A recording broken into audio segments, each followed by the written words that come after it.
आप सभी का हमारे इंटर ऑडिट ट्रेनिंग प्रोग्राम में फिर से स्वागत है, जो है ISO 9001 2015 के ऊपर, जिसे हम क्वालिटी मैनेजमेंट सिस्टम भी बोलते हैं। तो इस ट्रेनिंग मॉड्यूल में हमारा ये 10th चैप्टर है। तो इस चैप्टर में आज हम बात करने वाले हैं क्लोज नंबर 7 के बारे में, जो है सपोर्ट। तो चलिए सबसे पहले बात करते हैं क्लोज नंबर 7.1, जो है रिसोर्सेज। तो यहाँ पे सबसे पहला जो सब क्लोज आता है वो आता है 7.1.1, जो है जनरल। तो यहाँ पे जो सिस्टम की रिक्वायरमेंट है वो ये है कि ऑर्गेनाइजेशन को डिटरमाइन करना है और प्रोवाइड करना है रिसोर्सेज, जो कि क्वालिटी मैनेजमेंट सिस्टम को एस्टेब्लिश करने के लिए, इंप्लीमेंट करने के लिए, मेंटेन करने के लिए और कंटिन्यूअल इंप्रूवमेंट करने के लिए जरूरी है। अब यहाँ पे फर्दर यहाँ पे डिफाइन किया हुआ है कि जो ऑर्गेनाइजेशन है, जब वो रिसोर्सेज के रिगार्डिंग प्लानिंग करेगा या प्रोवाइड करेगा रिसोर्सेज को, तो उस समय कुछ चीज़ों का उसे ध्यान में रखना है। जैसे कि उसकी करंट जो रिसोर्सेज है, जो एग्जिस्टिंग रिसोर्सेज है, उसकी कैपेबिलिटी क्या है, उसके कंस्ट्रेंट्स क्या है, और जो एक्चुअल प्रोवाइडर्स है उसकी रिक्वायरमेंट्स क्या है। इन चीज़ों को ध्यान में रखते हुए जो ऑर्गेनाइजेशन है उसको रिसोर्सेज प्रोवाइड कराने हैं। तो चलिए नेक्स्ट डिस्कस करते हैं सब क्लोज नंबर 7.1.2, जो है पीपल। अब यहाँ पे जो सिस्टम की रिक्वायरमेंट है वो ये है कि जो ऑर्गेनाइजेशन है उसको डिटरमाइन करने हैं और प्रोवाइड करने हैं वो पर्सन जो कि ऑर्गेनाइजेशन को अपने क्वालिटी मैनेजमेंट सिस्टम के लिए या फिर अपने ऑपरेशन और प्रोसेस को कंट्रोल करने के लिए जरूरी है। वो रिक्वायर्ड पर्सन की अवेलेबिलिटी ऑर्गेनाइजेशन के अंदर होनी चाहिए। चलिए अब नेक्स्ट डिस्कस करते हैं सब क्लोज नंबर 7.1.3, जो है इंफ्रास्ट्रक्चर। अब यहाँ पे जो सिस्टम की रिक्वायरमेंट है वो ये है कि जो ऑर्गेनाइजेशन है उसको डिटरमाइन करना है, प्रोवाइड करना है और मेंटेन करना है इंफ्रास्ट्रक्चर को, जो कि ऑर्गेनाइजेशन को उसके प्रोसेस और ऑपरेशन में जरूरी है, या फिर प्रोडक्ट और सर्विसेज की कंफर्मिटी के लिए जो रिक्वायरमेंट्स है इंफ्रास्ट्रक्चर की, वो सब रिक्वायरमेंट्स ऑर्गेनाइजेशन के अंदर अवेलेबल होनी चाहिए। अब ये रिक्वायरमेंट थी सिस्टम की। इसी सब क्लोज 7.1.3 के अंदर फर्दर यहाँ पे डिफाइन किया हुआ है इंफ्रास्ट्रक्चर के बारे में कि वो क्या होता है। जैसे कि जो बिल्डिंग है और यूटिलिटीज है वो इंफ्रास्ट्रक्चर के अंदर आएगी। अब इक्विपमेंट्स है लाइक हार्डवेयर एंड सॉफ्टवेयर, वो भी उसी के अंदर आएंगे। जो ट्रांसपोर्टेशन रिसोर्सेज है वो भी इसी के अंदर आएगी, और जो इंफॉर्मेशन एंड कम्युनिकेशन टेक्नोलॉजी के रिगार्डिंग जो रिसोर्सेज है वो भी इंफ्रास्ट्रक्चर के अंदर आएंगे। तो ये कुछ रिक्वायरमेंट्स थी इंफ्रास्ट्रक्चर की 7.1.3 के अंदर। तो चलिए नेक्स्ट बात करते हैं सब क्लोज नंबर 7.1.4, जो है environment for the operation of the process. तो यहाँ पे जो सिस्टम की रिक्वायरमेंट है वो ये है कि जो ऑर्गेनाइजेशन है उसको डिटरमाइन करना है, प्रोवाइड करना है और मेंटेन रखना है एनवायरनमेंट को, जो कि एक प्रोसेस को ऑपरेशन के लिए जरूरी है या फिर प्रोडक्ट और सर्विसेज की कंफर्मिटी के लिए जरूरी है। वो एनवायरनमेंट्स ऑर्गेनाइजेशन को डिटरमाइन करके प्रोवाइड कराना है। अब यहाँ पे जो एनवायरनमेंट है उसके बारे में यहाँ फर्दर डिफाइन किया हुआ है नोट के अंदर कि जो एक सुटेबल एनवायरनमेंट है वो एक कॉम्बिनेशन ऑफ ह्यूमन और फिजिकल फैक्टर का भी हो सकता है, लाइक सोशल, साइकोलॉजिकल, फिजिकल में क्या है, हम टेम्परेचर, ह्यूमिडिटी, लाइट, नॉइज, ये सब चीज़ें फिजिकल फैक्टर के अंदर आएगा, और ये सब चीज़ें मिलके जो एनवायरनमेंट है वो उसके अंदर आएगा। तो ये कुछ फैक्टर्स हैं जो कि हमें ध्यान रखना है 7.1.4 के अंदर। अब ये जो यहाँ पे एनवायरनमेंट की हम बात कर रहे हैं ये डिफर कर सकता है और डिपेंड करता है प्रोडक्ट और सर्विसेज के ऊपर जो ऑर्गेनाइजेशन के अंदर या ऑर्गेनाइजेशन के द्वारा करी जा रही है। तो ये रिक्वायरमेंट्स थी 7.1.4 क्लोज के अंदर। तो चलिए नेक्स्ट बात करते हैं सब क्लोज नंबर 7.1.5, जो है मॉनिटरिंग एंड मेजरिंग रिसोर्सेज। तो इसके अंदर सबसे पहले बात करते हैं 7.1.5.1 के अंदर, जो है जनरल।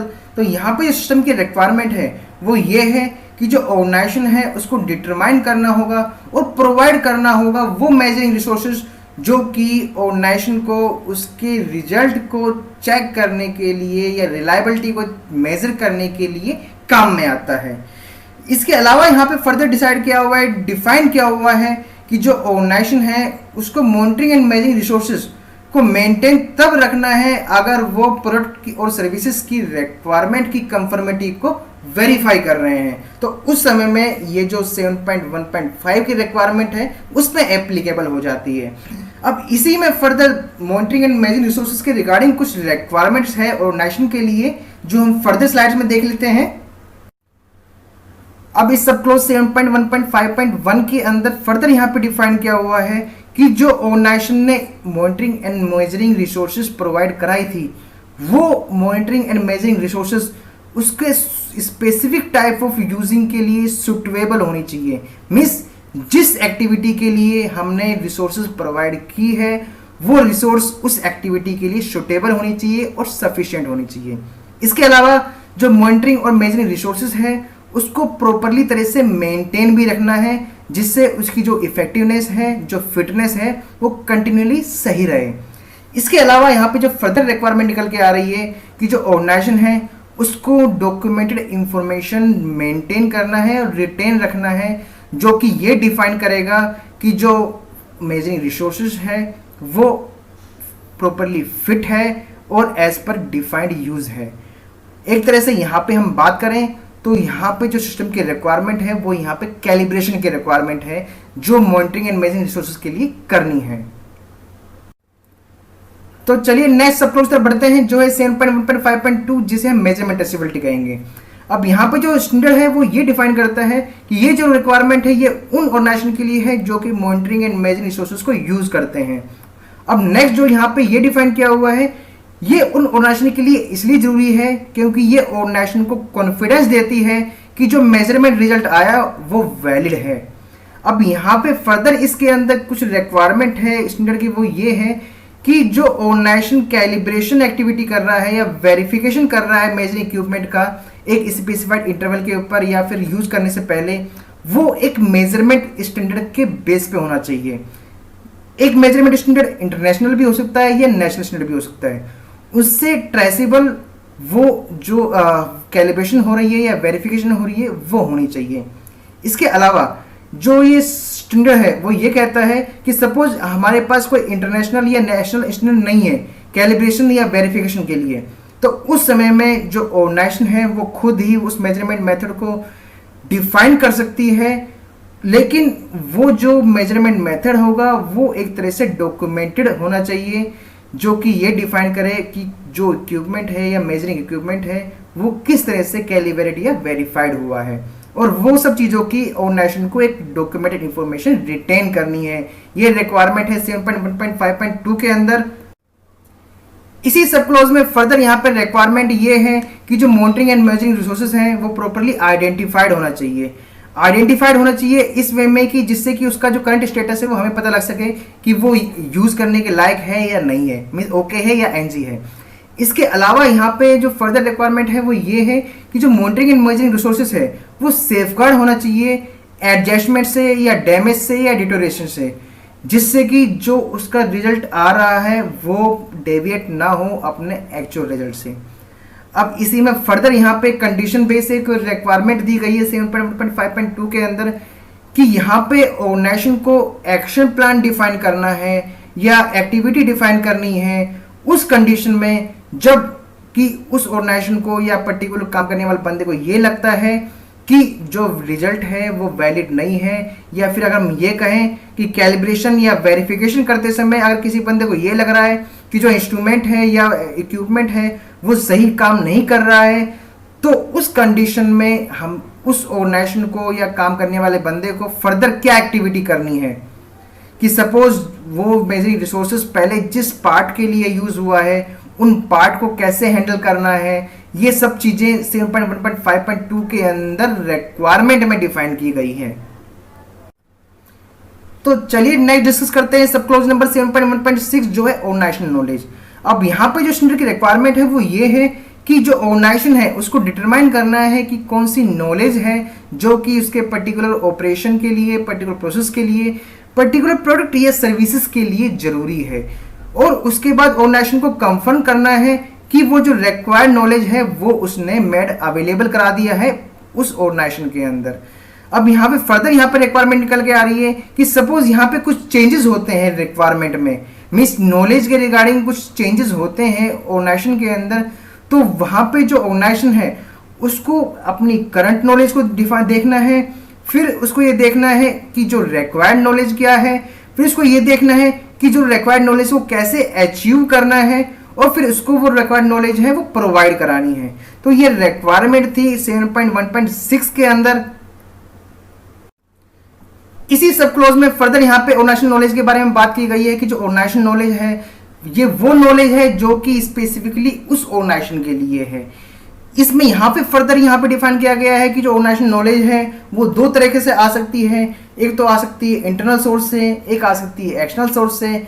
इंटरनल सोर्स में भी बहुत सारे मेथड है इस ऑर्गेनाइजेशनल नॉलेज को गेन करने के लिए, जैसे कि एक्सपीरियंस के बेस पे ये नॉलेज आ सकती है, या फील्ड फेलर से ये नॉलेज आ सकती है, या लेसन लर्न से ये नॉलेज आ सकती है, या जो प्रोजेक्ट जो पास्ट में कंप्लीट हुए हैं, कुछ फेल भी हुए हैं, कुछ सक्सेस भी हुए हैं, वहां से ये नॉलेज निकल के आ सकती है। तो ये सब जो नॉलेज है ये इंटरनल सोर्सेज के अंदर आएगा। अब एक्सटर्नल सोर्सेज में बात करें तो वो नॉलेज जो स्टैंडर्ड से आती है, या कॉन्फ्रेंस से आती है, या गैदरिंग से आती है, या कस्टमर से आती है, या एक्सटर्नल प्रोवाइडर से आती है, वो नॉलेज को एक्सटर्नल सोर्स के द्वारा प्रोवाइड की गई नॉलेज के बारे में बात कर है ये। तो यहाँ पे ये ऑर्गेनाइजेशनल नॉलेज के बारे में बात की गई है। तो चलिए चलते हैं हम नेक्स्ट क्लॉज नंबर 7.2 के अंदर जो है कंपिटेंसी। अब यहाँ पे जो सिस्टम की रिक्वायरमेंट है वो ये है कि यहाँ पे जो ऑर्गेनाइजेशन है उसको डिटरमाइन करना है वो नेसेसरी कंपिटेंसी जो कि एक पर्सन के अंदर होनी चाहिए उसकी पर्टिकुलर काम को करने के लिए।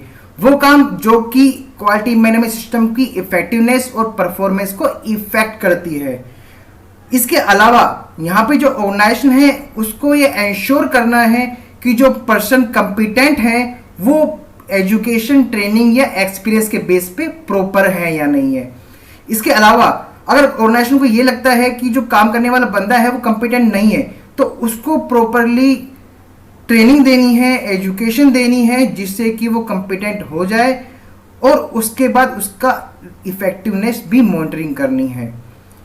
इसके अलावा यहाँ पे फर्दर रिक्वायरमेंट दी गई है कि जो ऑर्गेनाइजेशन है उसको डॉक्यूमेंटेड इंफॉर्मेशन रिटेन करनी है जो कि ये बताए कि जो काम करने वाला बंदा है वो कंपिटेंट है। तो ये रिक्वायरमेंट थी 7.2 के अंदर। इसी क्लोज में फर्दर यहाँ पे एक्सप्लेनिंग दी हुई है कि जो एप्लीकेबल एक्शन की हम बात कर रहे थे, ये एप्लीकेबल एक्शन वो है कि हमें जो मैन पावर है उसको प्रॉपरली कंपिटेंस हो जाए, इसके लिए ट्रेनिंग देनी है या रीअसाइनमेंट देना है। इसके अलावा अगर जो करंट जो एम्प्लॉय है वहां से अगर वो रिक्वायरमेंट पूरी नहीं हो रही है तो न्यू हायरिंग भी करनी है कंपिटेंट पर्सन्स की।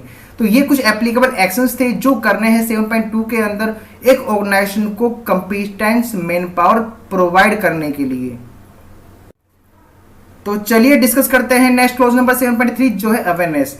तो यहाँ पे जो सिस्टम की रिक्वायरमेंट है वो ये है कि जो ऑर्गेनाइजेशन है उसको एंश्योर करना है कि जो काम करने वाले बंदे हैं वो अवेयर हैं कंपनी की क्वालिटी पॉलिसी के रिगार्डिंग, क्वालिटी ऑब्जेक्टिव्स के रिगार्डिंग और effectiveness of quality management system के रिगार्डिंग क्या कंट्रीब्यूशन है उनका, इसके रिगार्डिंग वो प्रॉपरली अवेयर हैं। इसके अलावा वो अवेयर होनी चाहिए कि अगर उन्होंने काम सही तरीके से नहीं किया या जो इम्प्लीकेशन है और उसके काम से सही ना करने के या इफेक्ट क्या है, जो कि अगर काम सही नहीं करेगा तो उसका क्वालिटी मैनेजमेंट सिस्टम पे क्या इफेक्ट पड़ेगा, इन चीजों के बारे में जो काम करने वाला बंदा है वो अवेयर होना चाहिए। तो चलिए नेक्स्ट डिस्कस करते हैं क्लॉज नंबर 7.4 के अंदर जो है कम्युनिकेशन। तो यहाँ पे जो सिस्टम की रिक्वायरमेंट है वो ये है कि जो ऑर्गेनाइजेशन है उसको डिटरमाइन करना है इंटरनल कम्युनिकेशन और एक्सटर्नल कम्युनिकेशन जो कि उसको अपने क्वालिटी मैनेजमेंट सिस्टम के रिगार्डिंग करने हैं। अब ये जो कम्युनिकेशन करना है ऑर्गेनाइजेशन को, इसके लिए कुछ रिक्वायरमेंट्स हैं जो यहाँ पे डिफाइन की गई है कि कम्युनिकेशन करते समय किन किन चीज़ों का ध्यान रखना है वो हम बात करेंगे अभी। कि क्या कम्युनिकेट करना है वो प्रॉपरली डिफाइन होना चाहिए, कब कम्युनिकेट करना है वो प्रॉपरली डिफाइन होना चाहिए, किसके साथ कम्युनिकेशन करना है वो प्रॉपर डिफाइन होना चाहिए, कैसे करना है कम्युनिकेशन वो डिफाइन होना चाहिए और कौन करेगा कम्युनिकेशन वो डिफाइन होना चाहिए। तो ये कुछ रिक्वायरमेंट्स थी कम्युनिकेशन के रिगार्डिंग जो ऑर्गेनाइजेशन को ध्यान में रखनी है इंटरनल कम्युनिकेशन के लिए और एक्सटर्नल कम्युनिकेशन के लिए। तो चलिए नेक्स्ट डिस्कस करते हैं क्लॉज नंबर 7.5 जो है डॉक्यूमेंटेड इंफॉर्मेशन। तो इसके अंदर सबसे पहले आता है 7.5.1 जो है जनरल। तो यहाँ पे जो स्टैंडर्ड की रिक्वायरमेंट है वो ये है कि जो ऑर्गेनाइजेशन है उसको डॉक्यूमेंटेड इंफॉर्मेशन मेंटेन करने हैं जो कि इस इंटरनेशनल स्टैंडर्ड्स ISO 9001:2015 ने डिफाइन किए हैं। इसके अलावा उन डॉक्यूमेंटेड इंफॉर्मेशन को भी मेंटेन करना है और डिटरमाइन करना है ऑर्गेनाइजेशन को, जो कि ऑर्गेनाइजेशन ने अपने क्वालिटी मैनेजमेंट सिस्टम की इफेक्टिवनेस के लिए डिफाइन किए हैं। तो यहाँ पे इन दोनों तरह के ऊपर डॉक्यूमेंटेड इंफॉर्मेशन मेंटेन करना है ऑर्गेनाइजेशन को। इसी सब क्लॉज में फर्दर यहाँ पे डिफाइन किया गया है कि जो डॉक्यूमेंटेड इंफॉर्मेशन है क्वालिटी मैनेजमेंट सिस्टम के लिए, ये डिफरेंट हो सकती है और डिफर हो सकती है एक ऑर्गेनाइजेशन से दूसरे ऑर्गेनाइजेशन के अंदर। ये वेरी करती है ऑर्गेनाइजेशन के साइज के ऊपर, ये डिपेंड करती है ऑर्गेनाइजेशन की एक्टिविटी, प्रोसेस और प्रोडक्ट और सर्विसेज के ऊपर, ये डिपेंड करती है प्रोसेस की कॉम्प्लेक्सिटी के ऊपर और उनके बीच में इंटरेक्शंस के ऊपर, और ये डिपेंड करती है काम करने वाले बंदों की कंपिटेंसी के ऊपर। तो इन सब चीजों के ऊपर ये जो डॉक्यूमेंटेड इंफॉर्मेशन है वो डिपेंड करती है। इस कारण ये जो डॉक्यूमेंटेशन है, ये डॉक्यूमेंटेड इंफॉर्मेशन है, ये ऑर्गेनाइजेशन टू ऑर्गेनाइजेशन वेरी कर सकती है। तो चलिए नेक्स्ट डिस्कस करते हैं सब क्लॉज नंबर 7.5.2 के अंदर जो है क्रिएटिंग एंड अपडेटिंग। तो यहाँ पर जो सिस्टम की रिक्वायरमेंट है वो ये है कि सपोज जो ऑर्गेनाइजेशन है वो कोई भी डॉक्यूमेंट इंफॉर्मेशन को क्रिएट कर रही है या अपडेट कर रही है, तो उस समय में जो ऑर्गेनाइजेशन है उसको एंश्योर करना है कि प्रॉपरली आइडेंटिफिकेशन उस डॉक्यूमेंटेड इंफॉर्मेशन का किया गया हो और प्रॉपरली डिस्क्रिप्शन कंट्रोल किया गया हो, लाइक टाइटल क्या है, डेट क्या है, किसने बनाया, क्या रेफरेंस नंबर है। इसके अलावा फॉर्मेट्स के रिगार्डिंग भी कंट्रोलिंग होनी चाहिए उन डॉक्यूमेंटेड इंफॉर्मेशन की, जैसे कि किस लैंग्वेज में है, सॉफ्टवेयर वर्जन है या फिर पेपर वर्क है, क्या है। इसके अलावा किसने रिव्यू किया, किसने उसको अप्रूव किया, इन सब चीजों के रिगार्डिंग जो ऑर्गेनाइजेशन है उसको इंफॉर्मेशन मेंटेन करनी होगी। तो चलिए नेक्स्ट डिस्कस करते हैं सब क्लॉज नंबर 7.5.3 जो है कंट्रोल ऑफ डॉक्यूमेंटेड इंफॉर्मेशन। तो यहाँ पे जो सिस्टम की रिक्वायरमेंट है वो ये है 7.5.3.1 के अंदर कि जो डॉक्यूमेंटेड इंफॉर्मेशन जो बनाने हैं ऑर्गेनाइजेशन को अपने क्वालिटी मैनेजमेंट सिस्टम के लिए या फिर जो इंटरनेशनल स्टैंडर्ड के अकॉर्डिंग जो बनाने हैं वो प्रॉपरली कंट्रोल्ड होने चाहिए, इस वे में कि वो अवेलेबल हो और सुटेबल फॉर यूज हो जहाँ पे उसकी ज़रूरत है। इसके अलावा जो डॉक्यूमेंट इंफॉर्मेशन है वो प्रॉपरली प्रोटेक्टेड हो कि कहीं ऐसा ना हो कि वो खो जाए या फिर कॉन्फिडेंशियलिटी उसकी खराब हो जाए, लूज हो जाए। इन चीज़ों का ध्यान रखना है ये, और ये डिफाइन किया गया है 7.3.1 के अंदर।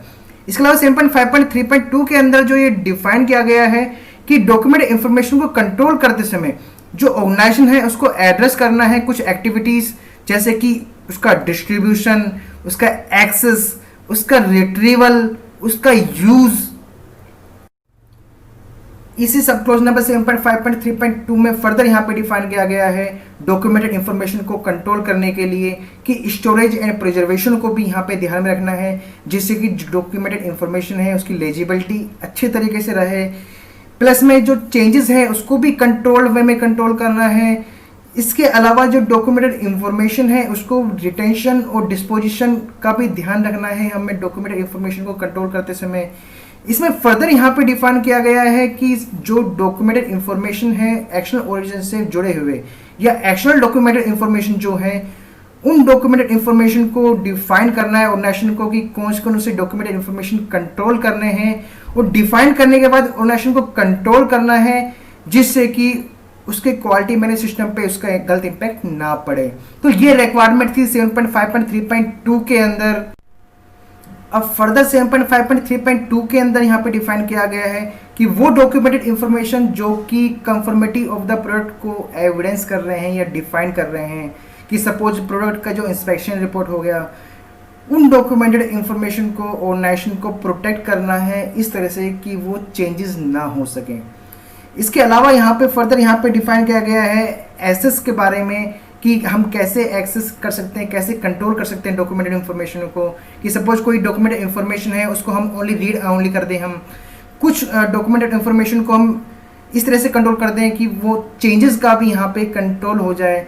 तो इस तरह से यहाँ पे डिफाइन किया गया है कि जिसका जो पर्सन ऑथोराइज है चेंजेस के लिए उसको हम परमिशन दे दें चेंज करने की। इसके अलावा बाकी जो पर्सन ऑथोराइज नहीं है उसको हम रीड ओनली में डॉक्यूमेंटेड इंफॉर्मेशन प्रोवाइड करा दें। तो इस तरह से यहाँ पे डॉक्यूमेंटेड इंफॉर्मेशन को कंट्रोल करने के लिए बात की गई है। तो यहाँ कुछ मेथड थे जो हमने डिफाइन किए थे 7.5.3 के अंदर।